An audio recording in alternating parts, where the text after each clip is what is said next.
Hello folks, Bill from Little White Dory here on a rainy day in New York, and we're kind of happy about it because we hadn't had a decent amount of rain in a long enough period of time that I can hear the garden sucking in the juices right now. And of course that means we're going to wind up with huge vegetables.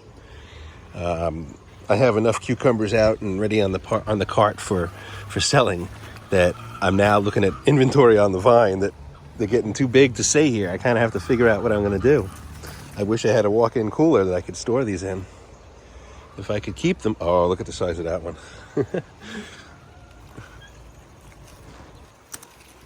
That's a nice size one. You know, you can see that's 12 inches. And we got all kinds of stuff growing. Look at this. There's tomatoes all over the place. I didn't do any tying up this year. I let Mother Nature take their plants and do what they want with them. But there's no shortage of tomatoes in here. I pull them off as I can and, get them out on the cart. The tomatoes sell quick, no problem. So, this is getting crazy back here. Interesting. I had some of the Cajun cucumbers along this section, this fence here. This isn't a good angle for it. Maybe 2 or 3 plants. And then all of a sudden one day, zoom in a little bit. Let's see.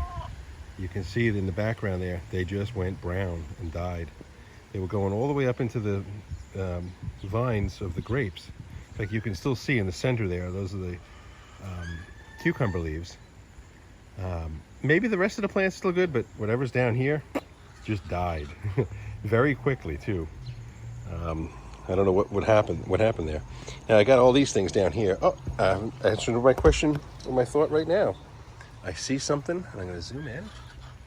See if I can find it. Trying to get the angle. So sort of in the center, in the center right now is a patty pan squash. You can see the leaf dancing around it. I haven't seen one yet. Now I know what is growing. I planted stuff in there, and I know what I planted. I just don't know which one is which. So I may actually find some more of them. Actually, I got a problem here because look at this.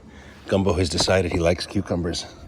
He hasn't quite figured out that they're growing on the vine yet, but if I leave one on a table, he'll pick it up and eat it. All right, so maybe there's some more patty pan squashes in here too. Use my foot here to poke around. No, I don't see anything in there yet. No, but I see that one over here. Let's see if I get a better angle on it. There it is in there. You can see it. I'm trying to not have to go in on the other side of this fence, but there it is, right in there. All right. Well, that's hopefully a good thing. And I'll zoom in from, again, a distance. I don't know if I can see it really well, but down in there you can see the coconut squash. And I got a bunch of them scattered around. I mean, probably 2 dozen. I can't see them from here, but this whole back area has become quite the pumpkin patch. Now, I know I have the patty pan squash. I know I had cucumbers. I know I had the coconut squash was a volunteer coming back from last year. I had ghost pumpkins. I had some other stuff. I don't remember exactly, but they're all going crazy back here. This is all like one big mulch pile, so the conditions are good. Of course, the chickens in the back there are wishing that they could get out in and around these leaves, and I think they probably eat the plant too, but they'd certainly like to be pecking away at the bugs underneath them. So they're going to stay back there. All right, let's see. We've got lots of, this is a tomato plant. Give you an idea, this is one plant here. It started right in front of where the dog is, and it's just taken over. It's huge. I haven't seen any ripe fruit, but it's got a lot of fruit on it. Zoom in again. Here we go. Let's see. Right in there's a cluster. There's some, there's plenty of fruit on it. This is, I don't know what this is. This one's a volunteer from last year. Probably going to be like a cherry size. There's another dog is down there. Hopefully he doesn't learn to like tomatoes. You see that there's clusters of small ones. Lots of clusters. So we got these tomatoes growing like crazy. I threw a bunch of seeds in the back there where Gumbo's poking around. And look at this. Look at these flowers in here. There's plenty of flowers. So we're going to get some fruit here sometime. Look at this. These things are beautiful and edible. I should grab a few. But we're going to get tomatoes, more and more tomatoes out of this. I think there's some weeds growing up on top of that. There's a Black Beauty tomato plant in here somewhere that I did plant. These tomatoes here, this pile, I've just kind of been covering up with grass. I'm making it more into a compost. But one of the plants that I had that didn't sell is trying to make a go at it back there. And today's rain will certainly help it. There's a whole pile of, survivor plants right here down in this section. And, this rain will make a difference as this pile of, unpotted plants disintegrates. It will become nutrients for these plants. So possibly by the end of the season, they'll be producing. Oh my gosh, look at this. I didn't know that they explode out to be a big puff ball like that. That is amazing. Look at this little critter right here. Yeah, you're a pretty interesting little critter. You're like a bumblebee taking a nap on a rainy day. I know you're alive. Well, enjoy your day. Alrighty, folks. It's a rainy day here in New York, and it's going to be raining all day. I think we might wind up with a little clearing late in the day. But I'm probably not going to even put the garden wagon, the veggie wagon out today. I have to go through some of the stuff that's on there that could potentially be rotting and clear them out so that I have only the fresh stuff. And I'll just come over here, and from a distance I'm going to show you the big wagon. We've got a lot of goodies on here. All right, lots of stuff is growing really nice. We got some zinnias flowering on here. That helps. Everything's getting a little good dose of natural rainwater. And the rest of the stuff I have, I'm going to show you, it's over here. Because I don't want it to be overwatered and I don't want to have all my produce get wet, I have the canopy over the top of the wagon, which I can lower down like I did. But I keep it under the carport here. I'll manually, or essentially hand water the plants around the outside so that they get water and that I know they're not going to not have water. But I don't really want to have to deal with all the stuff in here getting wet. I'd have to shift it all over, just to get it to a point where it's going to be under control. So, yeah, we got tomatoes, different sizes. I have to put more in here. I gave away a bunch last night, so I have to restock it. But this is the state of the stuff that we have on here. And our little thank you box, cash box, which has been working out really, really well. And I have to admit, folks, when you leave a box on your front lawn and people come by and stuff money in it, it's fun at the end of the day to open it up and see how much money people stuffed in your box here. I don't know. Maybe everybody should have that. It's kind of cool. But we also have, let's see, over here, picking some grapes. These grapes are tasty. This is a cluster that I want to eat in a few minutes. We also have some sort of in the center here. We've got let's see, I think this is a blue beauty, and the one behind it is a black beauty. That's some kind of an heirloom. I don't know what one. These are just your basic beefsteaks. And, of course, we got more tomatoes, more cucumbers, really pretty much everywhere. So we're basically just spending some time under the overhang here today, looking out, saying, I wish it wasn't raining, but we need it. So I'm not going to complain. The little greenhouse is got a cover over it, so I'll have to water everything in there, but that's working out well. I showed you guys the other day that I have some starters over here, and they're all popping up.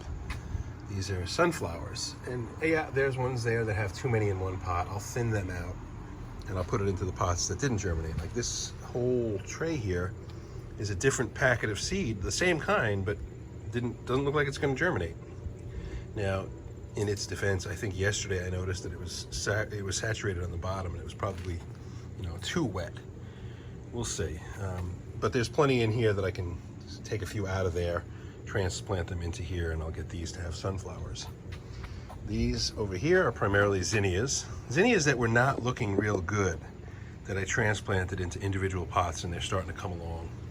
And then in the back is, once again, my first attempt at lavender.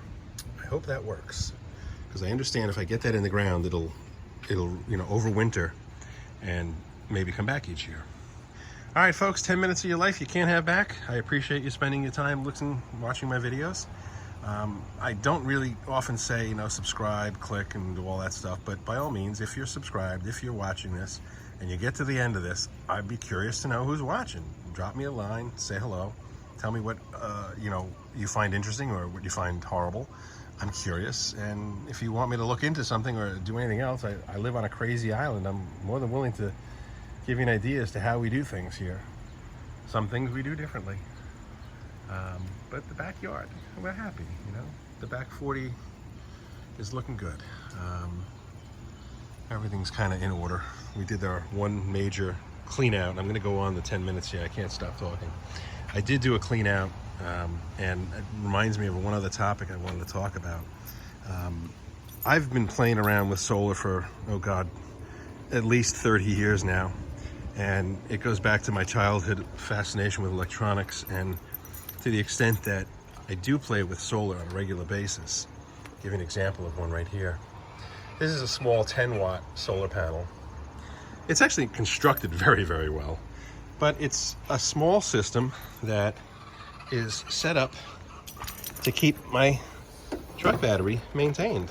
I don't want to open it all the way. This is just laying here. I don't have it mounted. It's just because I know it's necessary to be here. But it will take, let me see, is there a light blinking on that? No. Yeah, it's got an indication that it's just maintaining. There's enough power coming in from the panel for it to generate enough to add to the battery as opposed to depleting, which is what it does naturally, because the computers and everything else don't really officially shut off when you park your car and don't drive it very often.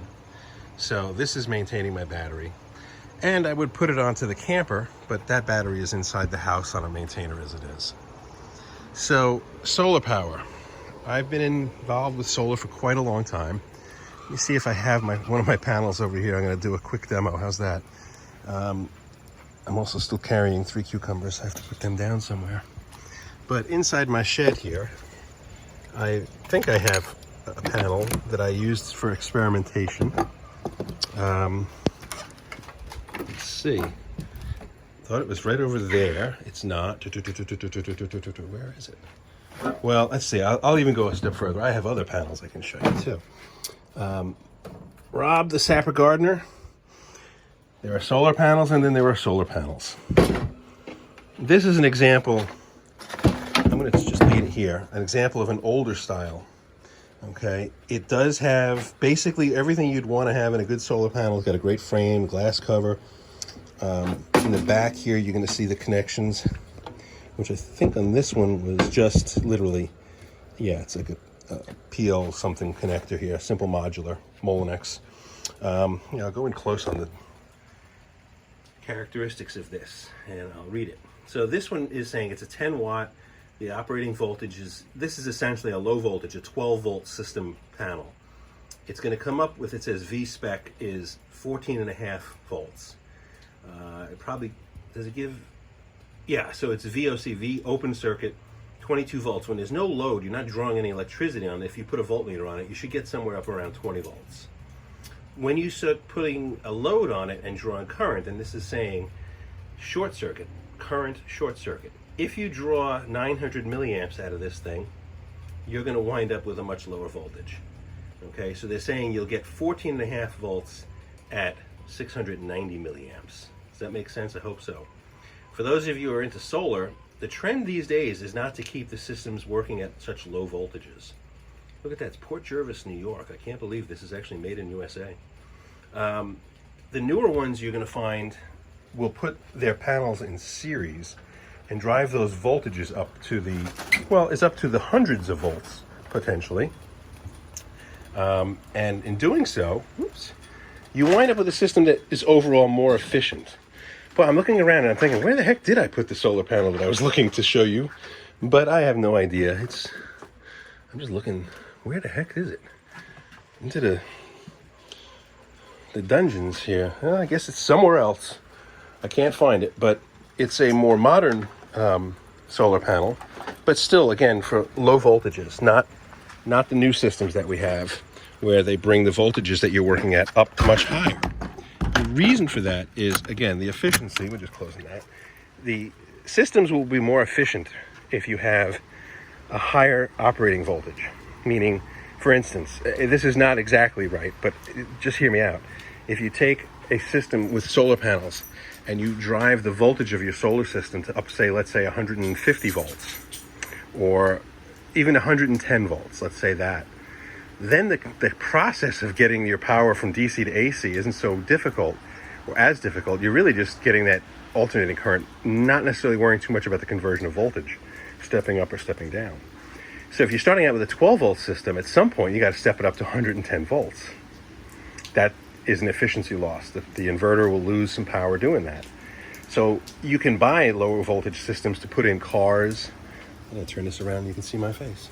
You can buy lower voltage systems to put in a car and a boat, an RV, and those things that are being the loads work at those voltages, they work.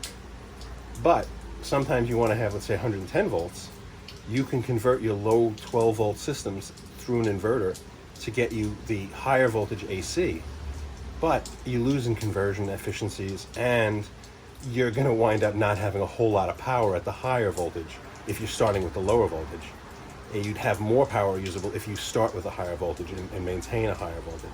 That's really oversimplification, but the newer systems, if you were to buy panels, you'll see that their output voltages would be 45, 50, maybe even 60 volts.